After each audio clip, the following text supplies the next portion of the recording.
Hello everyone! Welcome to our Victory Garden series. I'm outside in the garden today. We're enjoying a beautiful weather day, partly cloudy. It's getting a little bit warmer today than originally thought. I hope you all have had a chance to get out into your own gardens and be able to dig in the dirt and just enjoy some time outside. So I hope you've attended some of our previous Facebook Live events that we have done and seminars that we've done.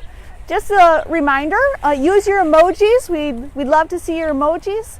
Tell us where you're from, where you're watching from.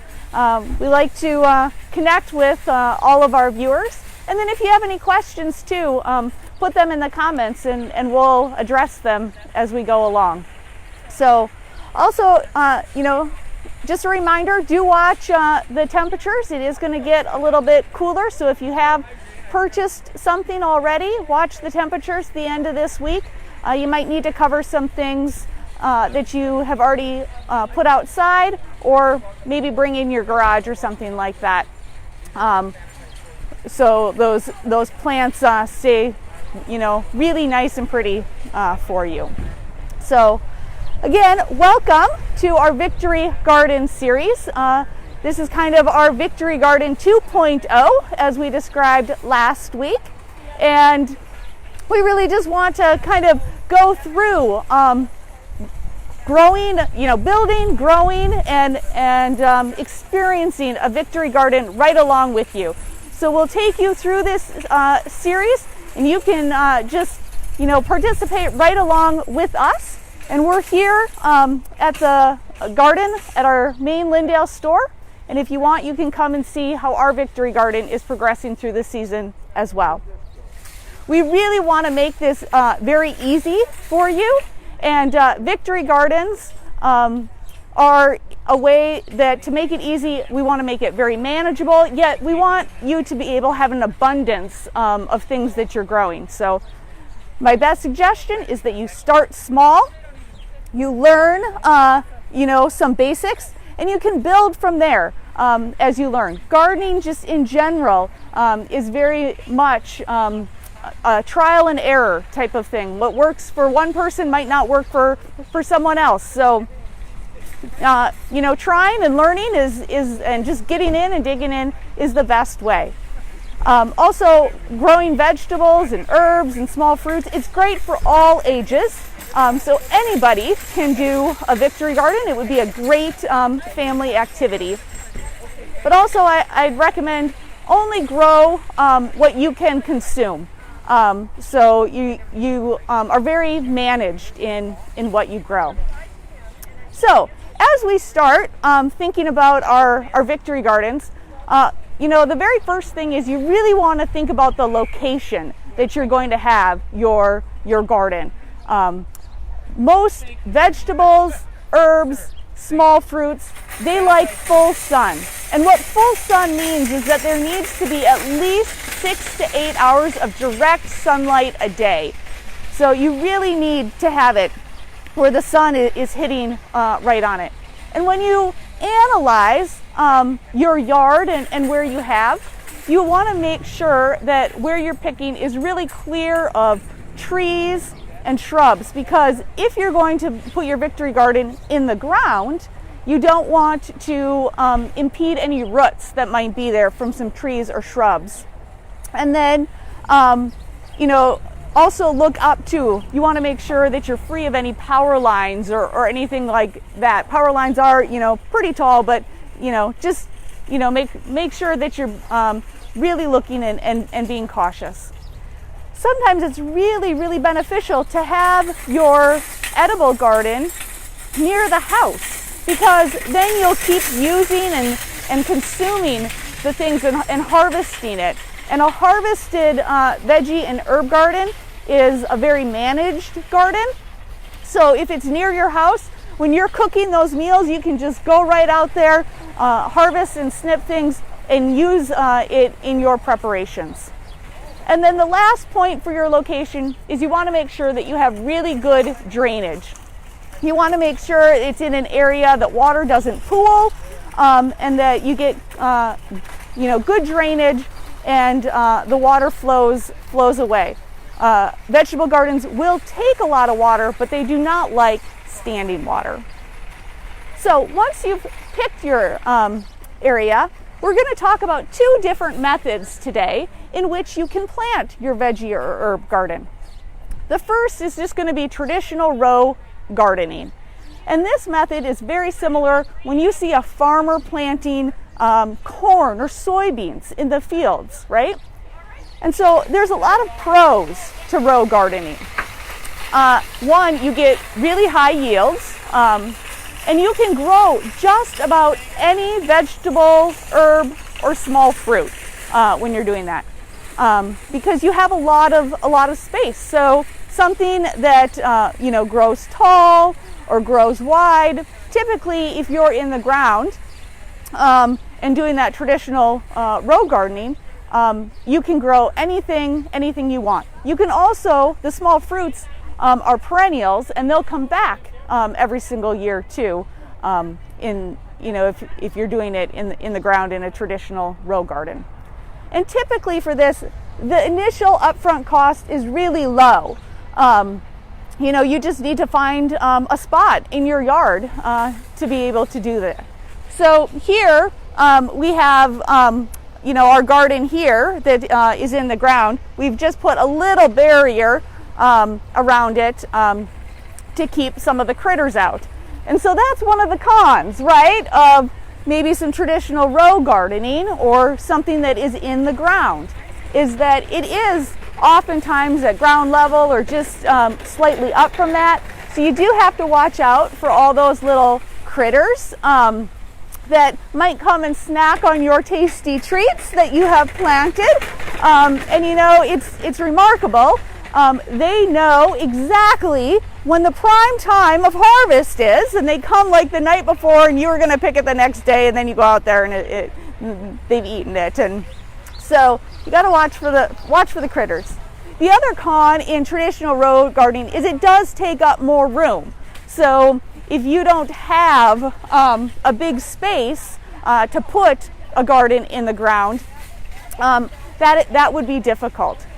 It also does take some time to prep the area. So although there's not an initial upfront cost, you do have to prep the area, till up the soil, amend the soil. If you had grass on it, remove the sod on that. So there's a little more prep time.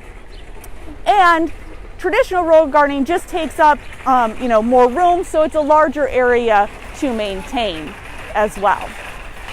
But if you're going to plant in the ground in a traditional row garden, you first want to make sure that you amend the soil. So here, we've taken our soil, we've amended it with compost, and that was explained last week on how to do that in our Victory Series Facebook Live. So we've amended the soil, and then I've taken some garden stakes and some twine and put a garden stake on either side with twine in between, and this just helps get straight rows when we get to the time to plant. So just being able to do that gets nice straight rows for you to be able to plant your row crops in. Now, the second method for doing your gardening is the square foot garden. So there's a lot of pros to square foot gardening as well. So a pro is, for square foot gardening, you also get very high yields. You get an abundance of veggies and herbs that you can harvest, but in a very, very small space. So if you don't have a lot of room, then potentially using a raised bed garden and using the square foot method would be a good alternative for you. It's a very quick start because you can purchase one of these raised beds, fill it with good garden soil and compost, and you're ready to go. It takes minimal regular maintenance because it is a smaller area. And because it is so densely planted and things are very compact, there isn't a whole lot of weeding that typically needs to be done. So there's a lot of pros in using a raised bed and the square foot gardening method. However, there are some cons too. You're trying to plant a lot in a very, very small area, so sometimes things can get cramped. And then also you have to make sure that you have an initial or a sufficient depth to your garden. You have to have at least 12 inches deep. And if you're going to do some of those root vegetables like potatoes or carrots or something like that, you want it even a little bit deeper. And you don't have to worry about that so much when you're doing a garden in the ground. There's also a higher initial cost because if you purchase something like, a raised bed garden like this, there is a higher cost associated with that than just clearing a spot in your yard. Typically, anything in a raised bed garden, or if you did it in a large container, they take a lot more water. They dry out faster than gardens in the ground. And because you're using a lot more water, you deplete the nutrients a little bit more. So you would have to use an organic fertilizer to fertilize a raised bed garden a bit more than one in the ground. And lastly, because it is so densely planted, you do need to harvest often. But a raised bed garden oftentimes is very conducive to using on your deck, maybe right outside your kitchen. So it's convenient for you to go out there and harvest continually as you're preparing your meals. So let's talk a little bit about square foot gardening and how you do that method. Now, square foot gardening you can also do in a ground bed as well, but if you have space, it might be easier just to do the row gardening. But in a square foot garden, you first need to calculate your square footage. So here in our raised bed, we are 2 feet by just a little bit over 4 feet, so a 2 by 4.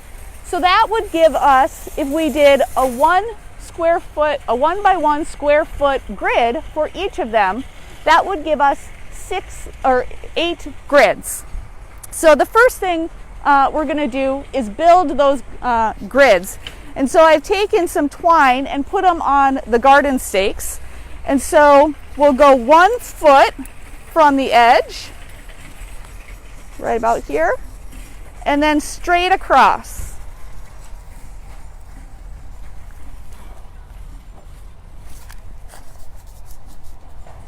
And then for your cross grids, we're going to go 1 foot in,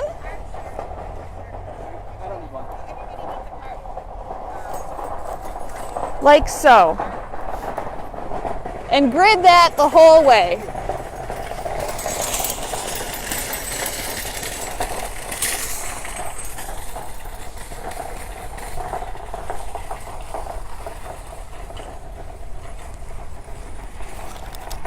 So here you have each of your squares that you can plant something in.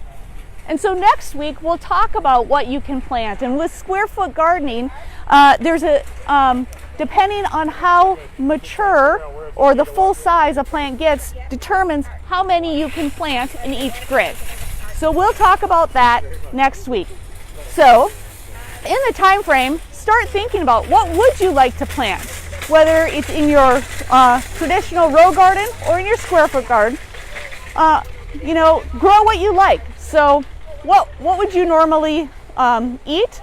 And start making your list, and you can think about that, and then we'll work on how you plant these gardens. Now, reminder again, it is going to get chilly the next few days, so if you have already planted some of your veggies, you might want to cover them or bring them in. Same with your herbs, especially that basil. Basil does not like it cold at all. So make sure that they stay protected over the next couple days. Susie, we do have a question. A question. Thanks, Amy. Amy's wondering if you can plant herbs and vegetables in a square foot garden together. So Amy is wondering if you can plant herbs and vegetables in a square foot garden together. And you totally can. You can plant some flowers in it as well if you would like. It'll just go back, which we'll teach you next week, of how many you can plant per square. But you can let them mix and mingle. Okay, so thank you all very much for joining us on our Facebook Live today. Hopefully you got some really good tips and you can determine based on the pros and cons if a traditional row garden or a square foot garden suits your needs. And then tune in on Friday where our nurseryman Doug Danielson is going to talk about shrub roses and hybrid roses. Thank you.